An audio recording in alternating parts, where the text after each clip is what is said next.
I never meant to stop in Elhorn Bluff. Truth be told, it was the kind of place a man rides past if he can help it. The town sat low against the hills like it was ashamed to still be standing, a handful of buildings clinging to the trail that once fed the mines. The saloon was the only thing breathing. Everything else, the blacksmith, the general store, even the jail, looked tired of pretending. I should have kept my mule pointed west and kept going, but that day, for reasons I couldn't name, I pulled the reins and let the dust settle under my boots. It was the sound that drew me, not the music or the laughter spilling from the saloon, but a kind of stillness behind it. I know stillness better than most. Stillness after battle, stillness after a storm, stillness when a house goes quiet because everyone inside is gone. That's the kind of quiet I heard, and it tugged at me like a rope around the chest. I followed it around the side of the saloon, past stacked barrels and crates until I saw the cage.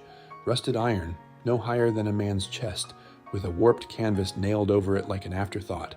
A cage fit for an animal, not a person. But there she was. A girl, they'd have called her, though I could see plain she was a woman. 23, maybe, though she looked like she'd lived every one of those years twice. Her knees were pulled to her chest, arms wrapped tight around her legs, eyes fixed on nothing.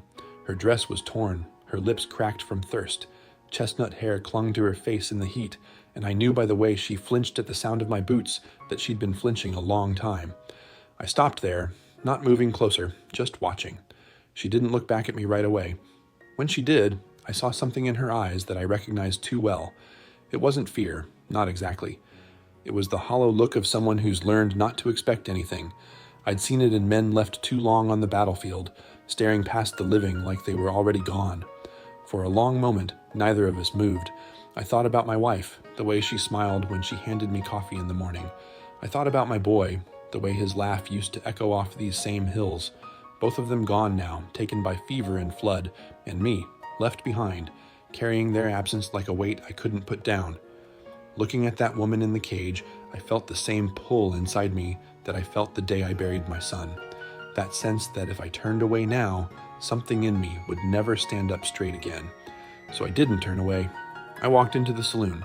Josiah Mercer was behind the bar, red-faced and smug. He ran that place like a king over nothing. When I told him I wanted the key, he laughed, said she wasn't worth the trouble. Then he saw I wasn't laughing. I didn't raise my voice, didn't reach for my gun, just stood there until his grin faltered. He shoved the ring of keys into my chest and muttered something about gold. I didn't bother answering. Back outside, I crouched by the cage. She tensed like a cornered animal. I could feel her breath quicken, even from where I knelt. I kept my voice steady. "I won't touch you," I said. "You walk or you don't, but I'm opening it." The lock groaned, the bolt gave, and the door swung wide. I didn't reach for her, didn't offer a hand. I just stepped back and waited. That waiting, more than anything I said, is what made her believe me. She rose, slow, every movement stiff, like her body had forgotten how to stand. When she stepped out, her bare feet touched the dust, and she looked around as if the world had shifted on its axis. I didn't smile, didn't nod. I just turned and started walking.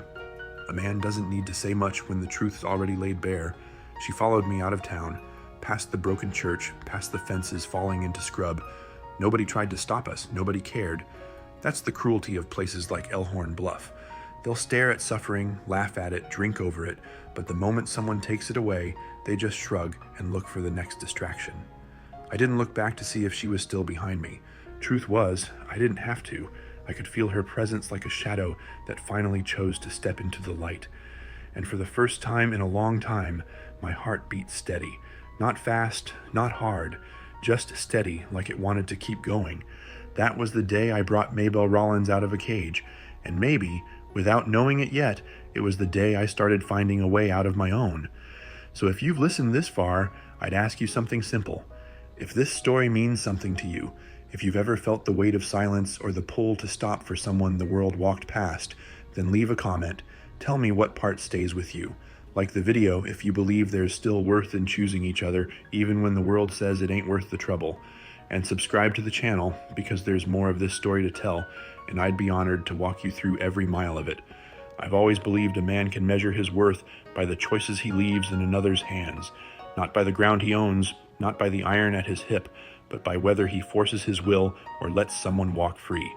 That was what I thought about as I stood in front of that cage, the key still warm from Josiah Mercer's fat fingers.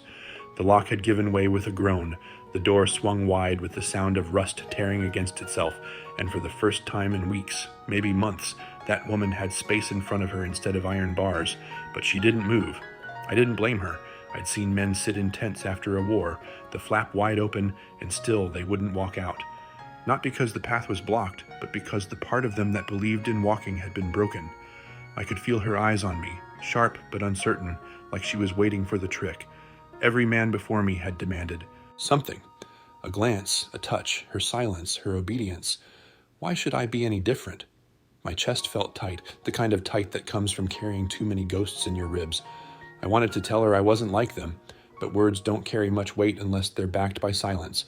So I stepped back, put space between us, lowered my hands where she could see them. I said the only thing that mattered. I won't touch you. You walk or don't, but I'm opening it. It sounded plain, almost harsh, but it was the truth, and I wasn't about to dress it up with more than that. Truth, I've learned, doesn't need polishing. It either stands or it doesn't. For a long while, she stayed curled in her corner, knees drawn tight, arms locked around herself like she could fold into bone. Her eyes flicked past me, down the alley, back to the saloon, then down at her bare feet. I waited. Patience wasn't something I'd always had, but losing a family will slow a man. I could wait all day if I had to. Finally, she moved, not all at once, but like her body was arguing with itself. Her jaw loosened, her arms uncoiled, her hand went to the side of the cage. Her fingers closed around the rusted bar, and I watched them shake with the weight of it. She pushed herself up, knees trembling so bad I thought she'd fall, but she didn't. She stood, unsteady but upright. When her eyes met mine, they weren't hollow anymore. They were burning, just a flicker, but it was there. I didn't smile, didn't nod. I just turned and started walking down the alley. I didn't have to tell her to follow. A man doesn't own another soul, and I wasn't going to start pretending otherwise. The choice was hers, and that was the only gift worth giving. The air smelled of stale beer and dust. Evening shadows stretched long across the dirt as we moved past the saloon. Nobody stopped us. Nobody even looked up. That was the cruelest part. A town could watch a woman rot in a cage and call it entertainment, but when she walked free, she became invisible. Maybe they'd convinced themselves she wasn't real, just some ghost behind bars. That kind of blindness eats at me, but I've learned not to waste my words on the blind. I kept my pace slow, not so she'd think I was waiting, but so she wouldn't have to run. Behind me, I could hear the scrape of her steps, soft, bare feet against dry earth. I imagined the stones cutting at her skin, the weight of hunger pulling at her bones. I wanted to give her my boots right then, but I knew it would only sound like another claim. Better to wait until I could offer without taking something in return. We passed the broken church, its steeple leaning like an old drunk against the sky. We passed the blacksmiths, the forge long cold, tools rusting in their place. The fences at the edge of town were split, boards missing like teeth from a jaw. Each step carried us farther from the eyes that had caged her, farther from the laughter that had kept her there, and closer to something neither of us could name yet. I thought about my son, about the way he used to walk beside me, half a step behind, matching my stride like he was practicing to be a man. I thought about how quiet the land had been since I buried him, how empty the nights felt without his voice, and now, here was this woman, silent still, but present. Every scrape of her feet on the dirt sounded like proof that I wasn't walking alone. When the last rooftops of Elhorn Bluff fell behind us, I felt her hesitation ease. She didn't speak, didn't ask where we were going, but her breathing slowed. For the first time since I'd seen her, I heard steadiness in it. That was enough. I didn't know her name yet, didn't know her story, not the pieces between the fire and the cage, but I knew this. She wasn't mine, and she wasn't theirs. She was her own, and she'd chosen to step into the dust with me. That was all the beginning we needed. Some choices change everything. Not the loud ones, not the ones shouted over a bar or carved into stone. The quiet ones. A woman deciding to step out of a cage. A man deciding to give her the space to do it. Those are the choices that last. And that night, when the sun dropped low behind the hills and we walked into the scrub with nothing but silence between us, I knew in my bones this choice had already started to change me. The trail west of Elhorn Bluff had a way of swallowing sound. Once the town was behind us, all I could hear was the creak of the wagon wheels, the mules' hooves hitting dry earth, and the wind tugging across the sage. No laughter, no shouts, no rusted iron clanging like it had behind the saloon. Just quiet. The kind of quiet that presses against your ribs until you feel your own breathing loud in your chest. I liked that kind of quiet. It was the first gift I could give her. She sat in the back, legs pulled close, a blanket I'd handed her bunched around her shoulders. I hadn't said much when I offered it, just reached behind the bench, passed it back, and kept the reins steady. Words can tangle a moment if you're not careful. Sometimes silence carries more comfort than a dozen reassurances. I knew that truth in my bones. I didn't look back at her. Didn't need to. A man doesn't invite trust by staring holes through someone who's been treated like property. Instead, I kept my eyes on the trail, on the ruts I knew by memory, on the dips that could snap a wheel if you weren't careful. My hands stayed firm on the reins, deliberate. Each movement measured, not because I was nervous, but because I'd learned long ago the difference between a man who drifts and a man who knows where he's going. The sun dipped low, throwing long shadows across the hills. The air cooled just enough to ease the day's heat, but I could feel the weariness in my shoulders. It wasn't from the ride, it was from the weight of what I'd just done. Taking her out of that cage wasn't hard. Living up to it, proving that choice meant something, that was the burden that sat heavy on me. I'd carried burdens before. A wife lost to fever, a boy swept away in floodwater, nights so hollow they echoed. This one felt different. This one felt alive. Now and then, I heard her shift behind me, the blanket rustling, her breath catching like she wasn't sure she was allowed to breathe freely yet. It made something ache deep in me. I thought of my boy again, how he'd fall asleep on long rides, his head lolling to the side until I'd reach back and steady him. I wanted to do the same for her, to make sure she didn't fall, but I kept my hands where they belonged. She wasn't a child, and she didn't need saving like that. What she needed was space. The mule plodded on, steady as the hills, the trail bent through a dry creek bed, its stones polished smooth by water that hadn't run in years. I remembered bringing my wife here once, how she'd picked wildflowers and tucked them into her apron. The memory cut sharp, but I let it stay. Grief doesn't leave you. It just softens at the edges until you can carry it without stumbling. After a while, her voice came, quiet but clear. "Where are we going?" I didn't turn, just kept my eyes on the trail ahead. Home. She didn't ask more, didn't press for details. Maybe she didn't have the strength, maybe she didn't trust me yet. Either way, her silence after that felt different than before. Not hollow, not fearful, just waiting. The land began to change the closer we got. Fences broken but still standing, scrub grass bent under the weight of years. The outline of a barn leaning against the horizon, one corner collapsed but stubbornly upright. And there, the house.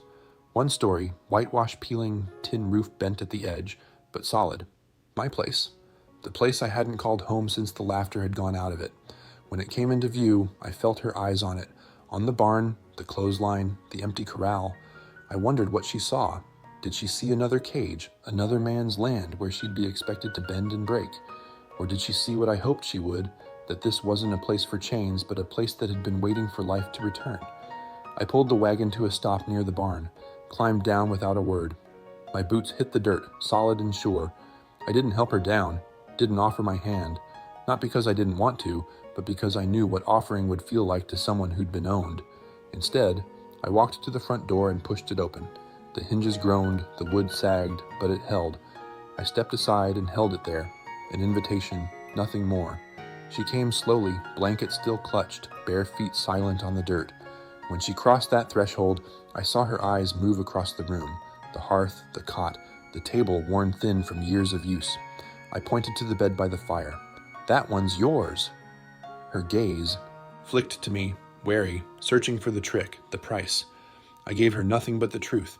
Then I lit the oil lamp and let the light spread across the room. She stood there, uncertain, her body twitching like it wanted to keep moving, to stay useful, to avoid punishment. I knew that posture well. I'd carried it myself in different ways. That night, as she sat on the edge of the bed with the blanket tight around her, I pulled off my boots and listened to the fire crackle. The silence between us wasn't heavy anymore. It was raw, unspoken, but alive. And for the first time in years, I didn't feel like a man keeping watch over ghosts. I felt like a man who just opened his door to someone who needed it more than he did. The first night under my roof wasn't easy for her, and truth be told, it wasn't easy for me either. Bringing her here had felt like the right thing to do, but right doesn't always mean simple. A house carries ghosts, and mine had plenty. My wife's laughter used to fill that hearth, my boys' boots used to scuff those floorboards. Since they'd gone, the place had stood quiet, collecting dust and silence. I'd grown used to it, but as I watched her step inside, bare feet hesitating on wood that hadn't known a woman's tread in years, I realized how empty it had really been. I pointed to the bed by the fire. "That one's yours." I didn't dress it up with promises or sweet words. She didn't need more men telling her what she wanted to hear. She needed something solid, something that didn't twist later. A bed, a roof, a fire. That was all I could offer without taking anything from her.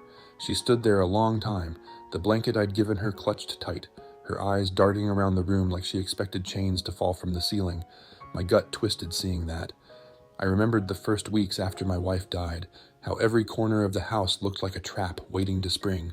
I'd sit at the table, waiting for her voice, her hand on my shoulder, and when it didn't come, I'd flinch at my own shadow.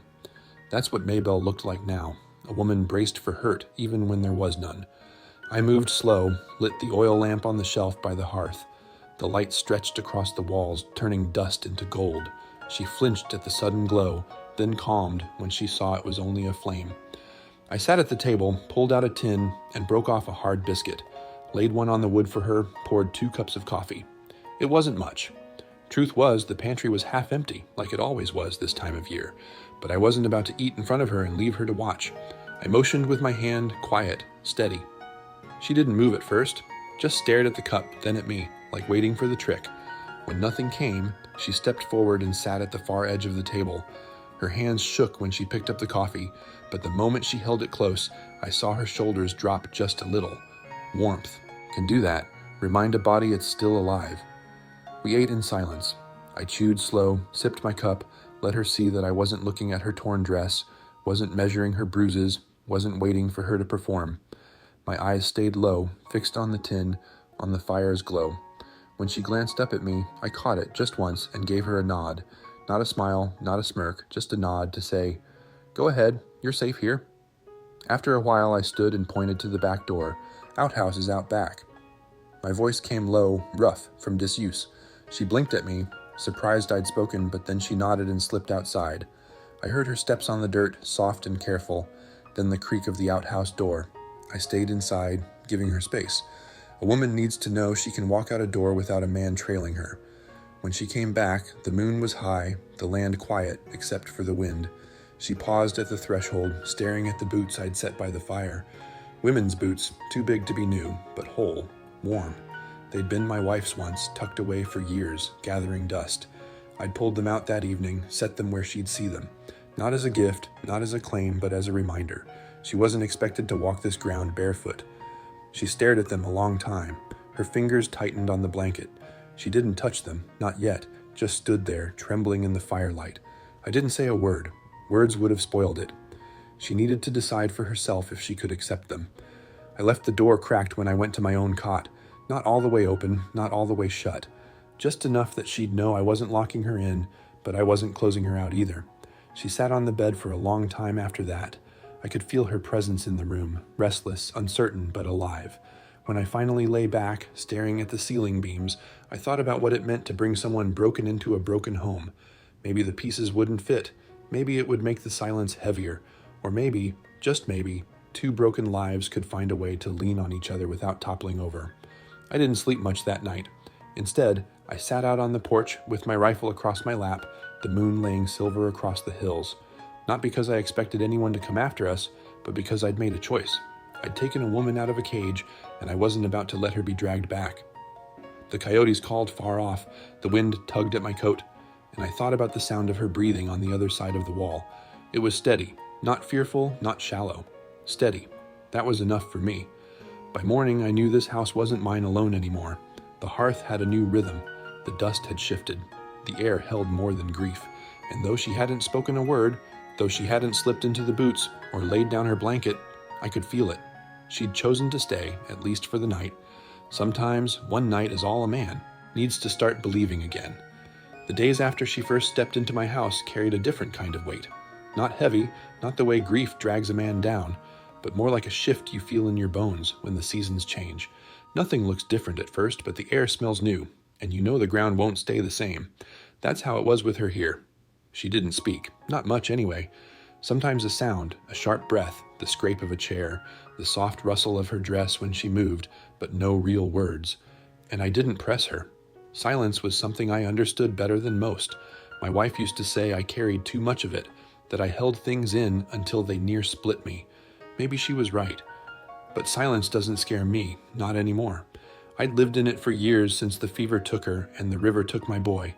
The quiet in this house had been a tomb. Now, with Maybelle here, the silence felt alive again, like it was filling itself with possibilities instead of endings. I watched her settle in the only way she knew how, through work. The first morning, I found her in the barn, broom in hand, sweeping dust that had been there near a year. She didn't look at me when I stepped into the doorway. She just kept sweeping, slow, steady, as if her life depended on the rhythm of that straw against the floor. And maybe it did. I knew that instinct. Work is survival. If your hands are busy, your mind doesn't wander into the places you can't escape from. I didn't stop her. Didn't tell her she didn't need to. Telling her to rest would have felt like telling her she didn't belong, and I wanted her to believe she did, even if it took time. Instead, I left her to it, checked the corral, and by the time I came back, the barn floor had a clear path running down the center. That little patch of order looked more like hope than anything I'd seen in years. Inside the house, she began moving things without asking. Folding cloths, scrubbing the basin, stacking wood by the hearth. Small things, but steady. At first, I braced myself, waiting for her to look up with fear in her eyes, waiting for her to ask if it was enough or if she'd done wrong. But she never asked. She just did it. And I realized, maybe for the first time in a long time, that I liked seeing another pair of hands shape this place. My boy used to leave his small carvings on the windowsill. My wife would leave her stitching folded by the chair. Mabel was leaving her own marks now, and I didn't want to sweep them away. Meals came and went much the same. I'd put food on the table, and she'd join without a word. Sometimes she ate in small bites. Sometimes she just held the cup of coffee, close like it was all she trusted. I didn't fill the silence with chatter, didn't ask her questions she wasn't ready to answer. I just let the sound of the fire, the scrape of tin plates, and the creak of old wood speak for us both. And strangely, that was enough. One afternoon, I came back from the fence line to find the smell of stew in the air, the kind of smell that lingers in the walls and makes a place feel lived in. I stopped in the doorway, surprised. She stood over the pot, stirring with a steady hand, her back to me, the sleeves of my shirt rolled to her elbows. For a moment, it felt like I'd walked into the life I'd lost. My throat tightened, and I had to grip the doorframe to steady myself. But this wasn't the past. It was something new. "You cook?" I asked finally, voice low. She glanced at me, just a flick of her eyes, then shrugged. "Sometimes." That was all. No explanation, no story, just that single word. And I nodded, because that was enough too. We ate that stew together in silence. The fire cracked low, the light faded, and for the first time since she'd arrived, I felt the stillness in the room soften. Not heavy, not sharp, but warm, like the silence was carrying us instead of pressing us down. That night, when I stepped out onto the porch with my rifle across my lap, I thought about the change. I thought about how, only a week ago, this house had been nothing but dust and ghosts, and now there was a woman inside sweeping, cooking, folding cloth. She hadn't spoken her name yet, hadn't told me where she came from, but I didn't need those things to see what mattered. She was trying. She was filling the silence with her presence. And me? I was letting her. More than that, I was beginning to want her here. I leaned back in the chair, eyes on the line of hills, and let the night air fill my lungs. The land was quiet, but the kind of quiet I could live with. A mule brayed softly in the distance. The fire popped inside the house, and beneath it all, I could hear her breathing through the open crack in the door, steady and even. It struck me then. Silence between strangers is cold, but silence between two people who've chosen to share it, that's something else entirely. That's trust in its earliest shape, fragile as glass, but strong enough to hold. And I promised myself, as I sat there under the stars, that I'd guard that silence like it was the only thing I had left, because maybe, just maybe, it was the beginning of a home again. Rain came on the third night, a soft drizzle at first, then steady drops tapping against the tin roof until the whole place smelled of earth and iron. It had been so long since I'd heard rain in these hills that for a moment I thought I was dreaming. I sat on the porch, hat tilted forward, rifle resting by my side out of habit. The lantern burned low beside me, throwing a faint glow over the boards. The sound of the rain was a kind of music I hadn't known I missed. She came out quiet, wrapped in that old blanket I'd given her. Barefoot, careful with each step, like the porch might give way under her. She didn't look at me right off, just sat down near the edge, keeping space between us. The wood was damp where she sat, but she didn't seem to mind. For a while, we just listened. The rain, the coyotes far off, the mule shifting in the barn. That was enough. Then, in a voice low and rough, she said, "I didn't think it would rain again." I turned my head slightly, not all the way, just enough so she'd know I'd heard. "Usually don't," I said. My voice cracked a little from disuse. Her knees were pulled to her chest, arms locked around them. She stared out into the night like she was waiting for the earth itself to answer. "I used to like the sound of it," she whispered. "Before?" I asked, though I didn't push harder than that. Her lips pressed together and she didn't speak for a long moment, but then it broke out of her, shaky, like she hadn't planned to let it loose. "They left me in that cage for 19 days. I felt my chest tighten. My hands curled on my knees. 19 days. I'd thought a week, maybe 2. 19 was near a lifetime when you're sitting in filth, waiting for nothing but more of the same." Her voice cracked again. "I thought I'd die there. I stopped thinking, stopped dreaming. I stopped being anything but—" She didn't finish. She didn't need to. I didn't move toward her, didn't reach out. A woman doesn't need a hand on her when she's spilling the kind of truth that carves scars into bone. But I shifted, turned my body more toward her, so she'd know I was listening, fully, present. "You ain't there now," I said, steady. Not soft, not pitying, just certain. Her head turned then, her eyes meeting mine for the first time that night. In the lantern glow, I saw them clearer than ever, honey brown, tired but burning. Something in me ached because I knew that look. I'd carried it once myself. I let out a slow breath. My hand tightened on the brim of my hat. "My wife," I said, voice low. "Fever took her in the spring. My boy." My throat caught, but I pushed through. "Flood took him not long after. Both of them gone before I could fix a damn thing." Her eyes softened, but she didn't interrupt. She just listened the way I had. "I built this place with them," I went on, gesturing out into the rain. "Every board, every fence rail. And when they were gone, it was like the land itself quit breathing. Quiet turned heavy, nights went long, days too. I kept on because a man don't know what else to do, but I was just waiting for time to swallow me whole. I hadn't said those words aloud before, not to another living soul. They sat heavy on my tongue, but when they were out, I felt lighter somehow. We sat there, 2 broken people under a leaking tin roof, the rain beating steady around us. Our silences met in the middle, not empty this time, but full. After a while, I reached behind me, pulled my old coat off the hook, and held it out. "You'll catch a chill." She hesitated, then took it, draped it over her shoulders, buried her face in the worn collar. It smelled of leather and wood smoke, and I knew it wasn't just warmth. She was drawing from it. It was proof that I saw her as something more than what she'd been made into. Her voice softened, almost lost in the rain. "Why are you doing this?" I didn't answer right away, looked out at the hills, black against the night sky. "I saw you," I said finally. "Too many folks walk past pain like it's trash in the street. I wasn't going to be another man who didn't stop." She stared at me a long time, then pulled the coat tighter. No more words passed between us, but her body eased, just slightly. Her knees loosened, her breath came steadier, and when she leaned back against the post of the porch, head resting for the first time instead of braced, I knew we'd crossed something important. That night, when she went back inside, I stayed on the porch a while longer. The rain kept falling, soft but steady, soaking the earth that had been dry too long, and in that sound, I heard something like promise. Not salvation, not miracle, just the promise that things broken don't always stay that way. Inside, I could still smell the faint trace of stew she'd made earlier.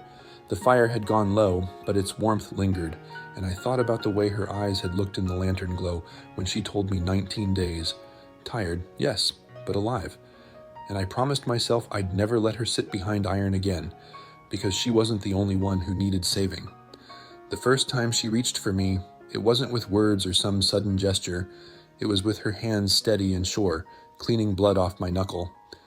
I'd been working on the barn roof, trying to nail a warped board back into place, My ribs had been aching for days, but stubbornness kept me climbing ladders I shouldn't have. One slip of the hammer, and I caught my hand wrong. It wasn't much, just a deep scrape across the knuckle, but it bled enough to stain the tool. I hissed under my breath and dropped it. She was at my side before I had time to curse.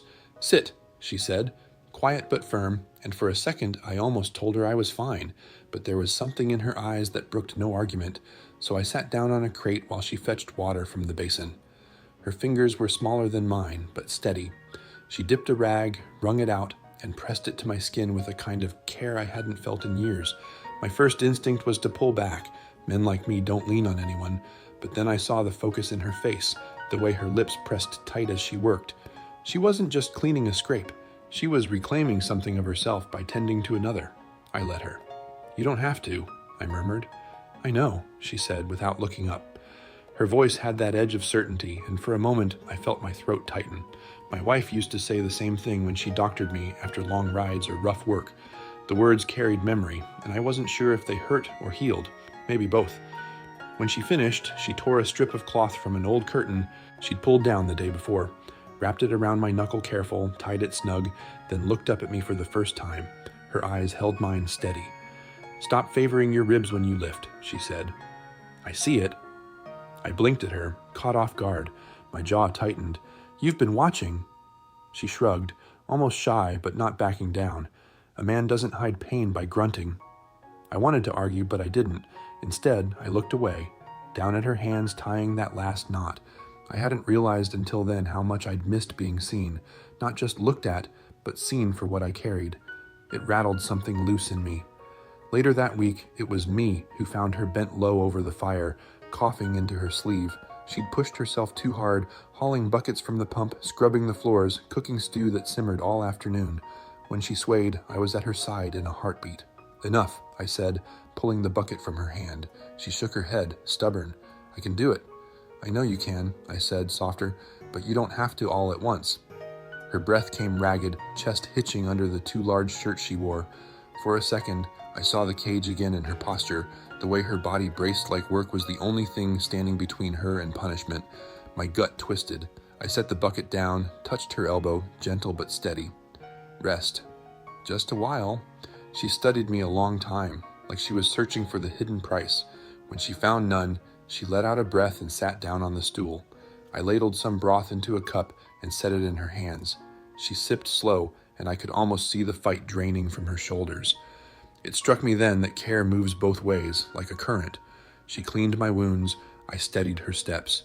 She fed the house with her hands, I guarded the walls with mine. We weren't saying it aloud, but we were both learning that trust doesn't come in grand gestures, it comes in these small trades of strength. That night, I heard her in the back room moving about. When I looked in, she was sewing a rip in the curtain she'd cut earlier. I leaned against the doorframe, watching her fingers work the thread. "Didn't know you could mend like that," I said. She didn't look up. Learned young. Had to. I nodded. Something warm flickered in my chest, a mix of pride and sorrow. Pride that she was claiming space, sorrow that she'd had to learn survival so young. Later, when I stretched out on my cot, I caught the smell of clean cloth drifting from where she'd hung the curtain back. It was the smallest thing, but the house felt different, lighter. I lay there staring at the rafters, thinking about how we were both mending, her with needle and thread, me with hammer and nails. She was stitching fabric back together, and I was patching fences. Between us, without saying it, we were patching ourselves too. The silence between us had shifted again. It no longer felt like two strangers waiting for the other to speak. It felt like something we shared, a language made of nods, glances, the passing of a cup, or the laying of cloth on a wound. I thought then of how she'd looked at me when she said, "I know," as she cleaned my knuckle. And I realized what she meant. Care isn't owed. It isn't forced. It's a choice, as much as stepping out of that cage had been. And she'd chosen, just as I had. By the time sleep finally came, the rain had stopped outside, leaving the land smelling of sage and wet dust. Inside, the air carried the faint smoke of the hearth and the sound of her footsteps settling into her room. For the first time in years, the house didn't feel empty. It felt held, and I knew, in the quiet of that night, that care, given freely without demand, was the first true root of belonging. Trust doesn't come like a flood. It comes like a drip of water on dry stone, slow, steady. wearing away what's hardened until the surface finally gives. That's how it was with her and me. Each day brought some small shift, barely noticeable unless you were paying attention, but I was paying attention. She moved freer in the house now, not with confidence, not yet, but without that constant brace in her shoulders like she was waiting to be struck. I'd walk in from the corral and find her at the table, peeling potatoes, sleeves rolled up, the hem of my shirt brushing her thighs. Or she'd be sweeping, hair tied back into a loose braid, dust rising in the slant of afternoon light. Each time, I felt something quiet settle in me. The house wasn't just walls anymore. It was alive with the sound of her hands at work. One evening, clouds pressed low and heavy, carrying the smell of rain before it came. She stood near the hearth, stirring a pot of stew, and I was fixing a hinge on the front door. I remember the way the air felt, thick and charged, the kind of air that makes a man restless. I looked up, and she was watching me, not cautious, not fearful, just watching. Our eyes held longer than they had before. She didn't look away. Neither did I. Something passed between us in that silence, something simple but undeniable. When the rain began, soft at first then harder, I stepped out to the porch with my coat. She followed a little after, barefoot, pulling the blanket tight around her. The rain drummed against the tin roof, and for a while we said nothing. She sat beside me, close enough I could feel the heat of her body in the cool night air. After a time, I pulled the coat from my shoulders and held it out. "Here," I said. She hesitated, then slipped it on. It swallowed her whole, the sleeves hanging past her hands, but she drew it tight and breathed deep. I saw her eyes close, just for a second, like the smell of leather and wood smoke gave her a piece of peace she hadn't known in years. "Why me?"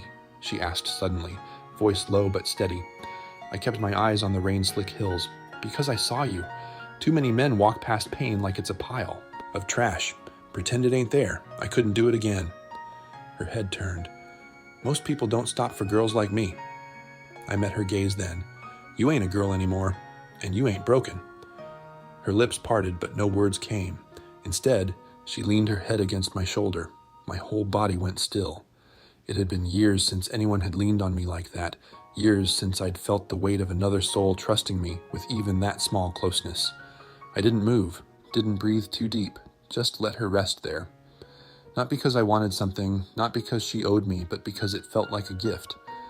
Later that night, after we'd gone inside, she paused at the doorway to her room.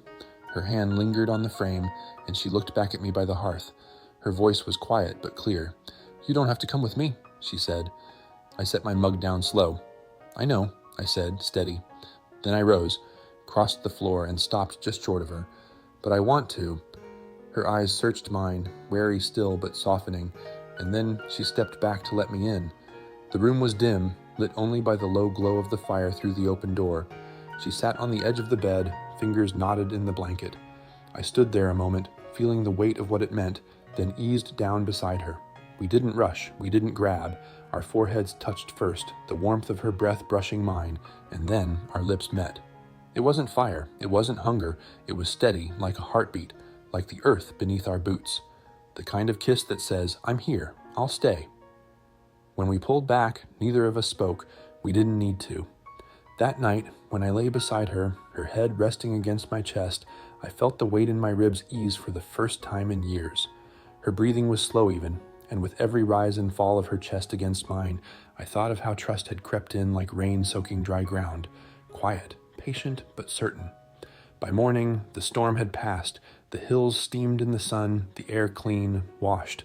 I brewed coffee, she sliced bread, and we sat together at the table. Our hands brushed once as I reached for the salt.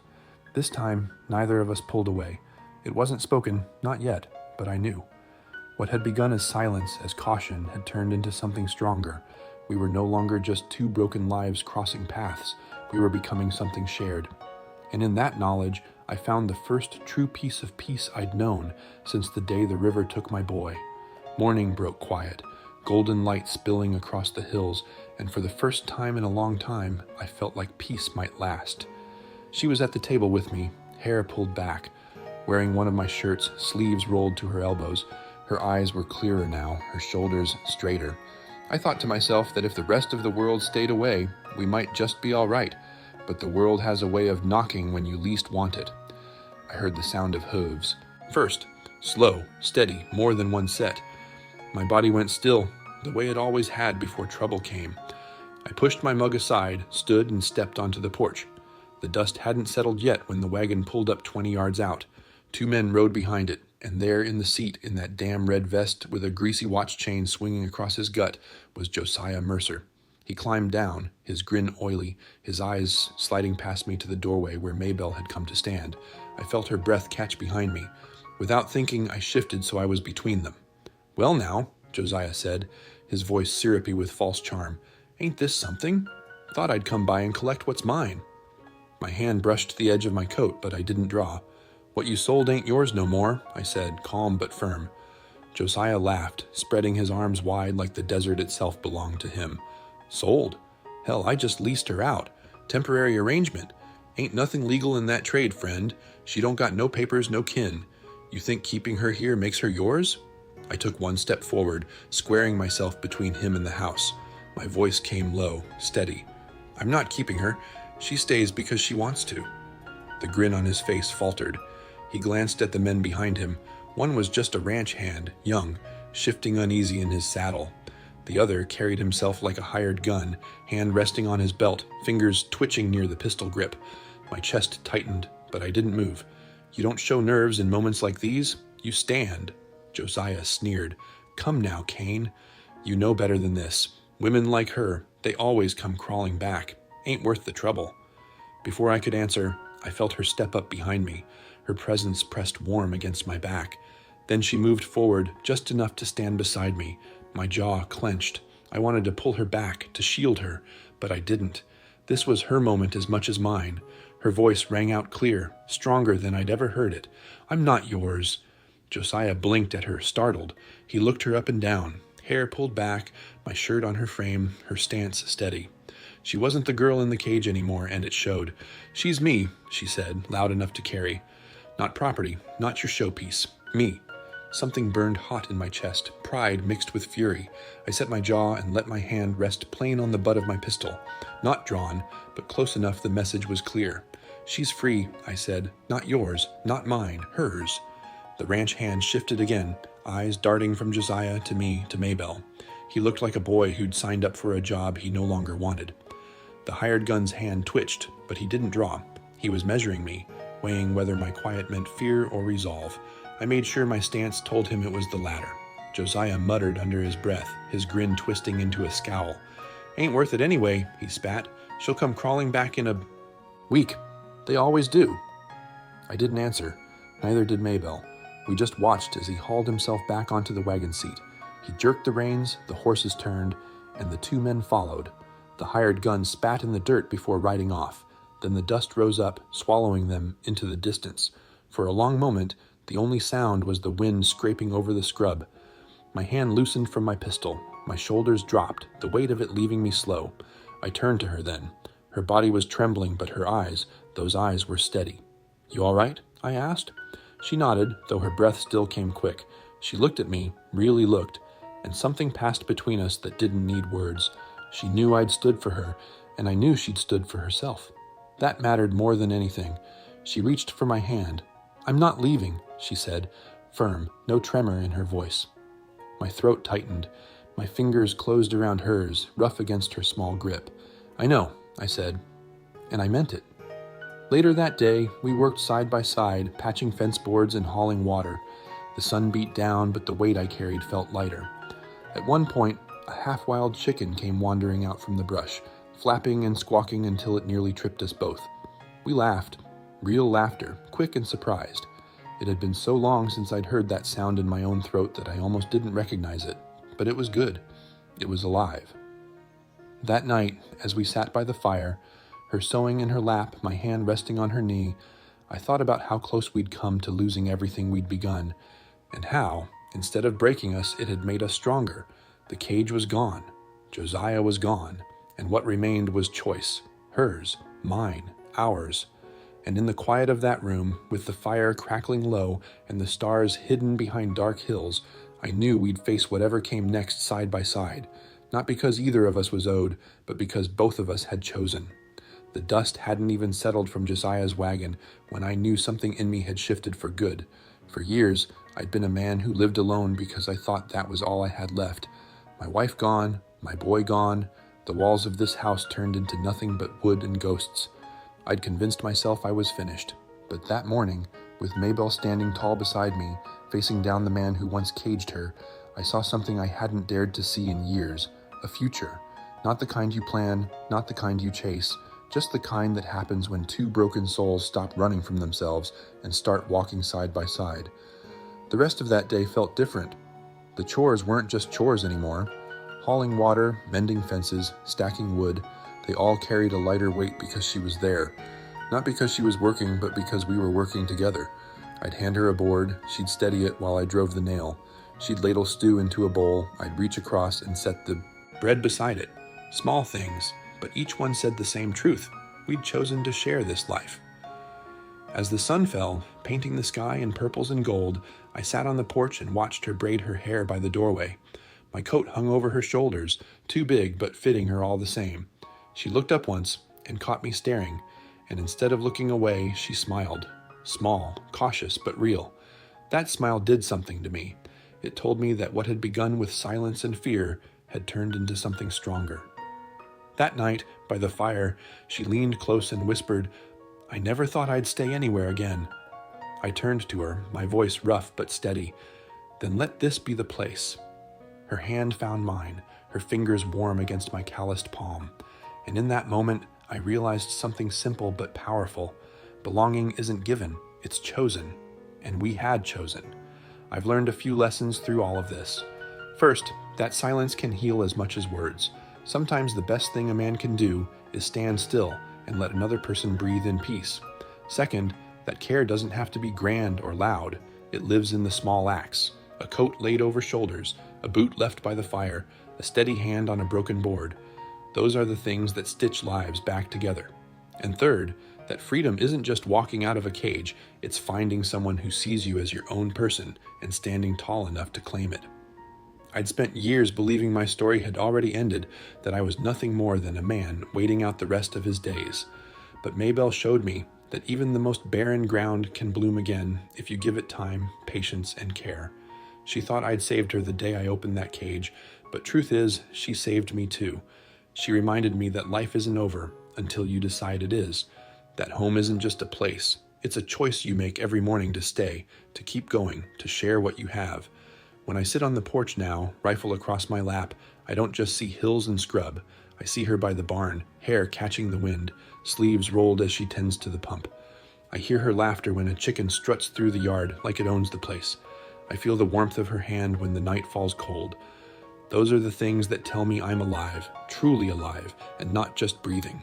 So if you've been listening to me, if you've walked this road with us from the cage in Elkhorn Bluff to this quiet house in the hills, I'll tell you plain. Don't turn your eyes away from what hurts. Don't be the man who passes by pain and pretends it ain't there. Stop. See it. Choose to do something. Because sometimes the smallest act of mercy can change two lives at once. And if you've ever felt broken, like you were nothing but pieces scattered on the ground, I'll tell you this. Pieces can fit together again. Not perfectly, not the way they were before, but in a new way that's stronger, truer. I know, because I felt it. That's the lesson I'll carry with me as long as breath stays in my chest. We aren't saved by grand promises or the loud boasts of men like Josiah Mercer. We're saved by the quiet choices we make each day to stand, to stay, to care, and to keep walking forward even when the past still echoes in our bones. So if this story has touched you, I'd ask you to do one thing for me. Leave a comment. Tell me what part stayed with you, what part made you stop and think about your own life. Like the video, if you believe, like I do, that broken doesn't mean finished. And subscribe to this channel, because there are more stories out here in the dust and quiet of the West that deserve to be told. Stories of love, of loss, of choosing to keep going when the world says give up. From where I sit now, with Maybelle's laughter in my ears and the fire glowing warm through the window, I know one thing for certain. The cage is behind us. The ghosts rest easier. And whatever comes next, we'll face it side by side, because this time, neither of us walks alone.